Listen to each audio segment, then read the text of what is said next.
It's another edition of Behind the Mic with AudioFile magazine.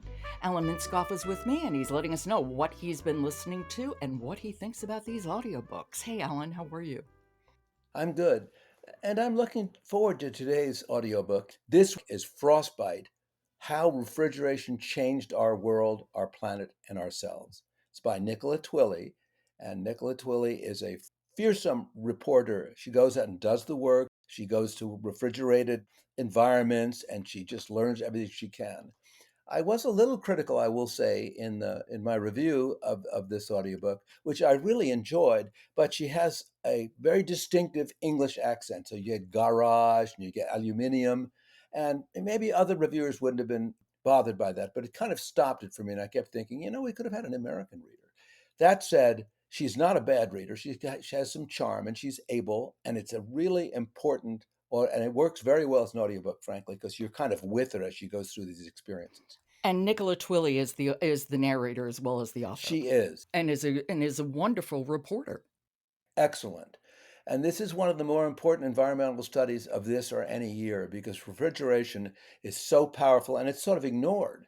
Completely. I read reviews for this because I read her in the New Yorker, and I was so struck by home refrigeration is barely a century old, which I read in one of the reviews of this book, and that just stopped me in my tracks. And you know what else she does awfully well is she tells you about the whole network of the cold chain, the trucks, trains, the container ships that enable us to have seasonless products, which she is rightly critical of. We are Mhm. very conditioned to having whatever we want whenever we want it, and that's because of refrigeration.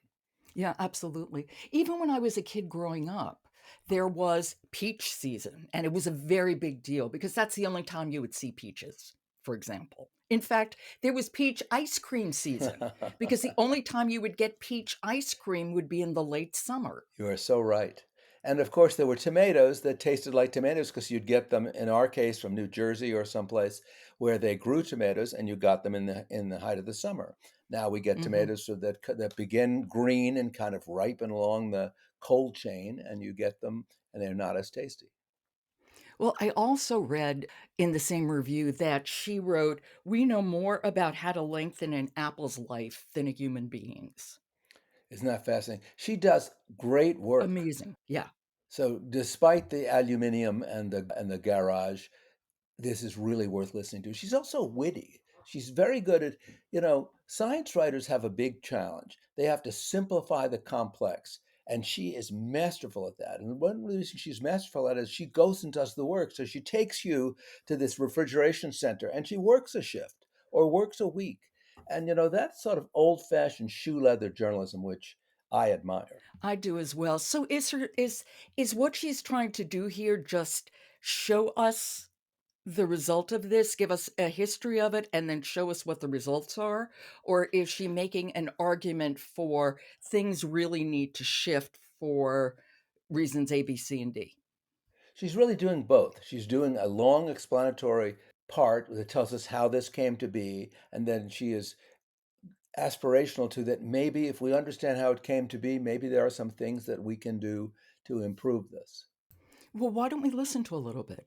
This is Frostbite: How Refrigeration Changed Our Food, Our Planet, and Ourselves. It's written and read by Nicola Twilley. My expedition into the artificial cryosphere, the vast synthetic winter we built to preserve our food, began here with a week of shift work in the refrigerated warehouses of Southern California. Americold is one of the largest providers of temperature-controlled warehouse space not only in the United States but around the world. Globally, the company maintains 1.5 billion cubic feet of cold, storing everything from ground beef destined for school lunch programs to frozen lobsters on their way to upscale restaurant chains like McCormick and Schmick's. Okay, I understand she's not a professional narrator, but she sounds very workaday and kind of rushed. A little bit. It could just be this excerpt. No, I think that my thesis is that narrators should do narration and writers should write. Now she's okay, but the thesis still holds. I think that she picked a pro, and you and I could name five off the top of our heads, it would have improved it. and probably served her better. I think so. And I don't know how we get that across to the people who make these decisions, but it's still a worthwhile listen. Okay, that was Frostbite: How Refrigeration Changed Our Food, Our Planet, and Ourselves, written and read by Nicola Twilley. Thank you so much, and I will talk to you tomorrow, Alan. And I look forward to it. Dreamscape, an award-winning audiobook publisher, is the sponsor of today's episode of Behind the Mic.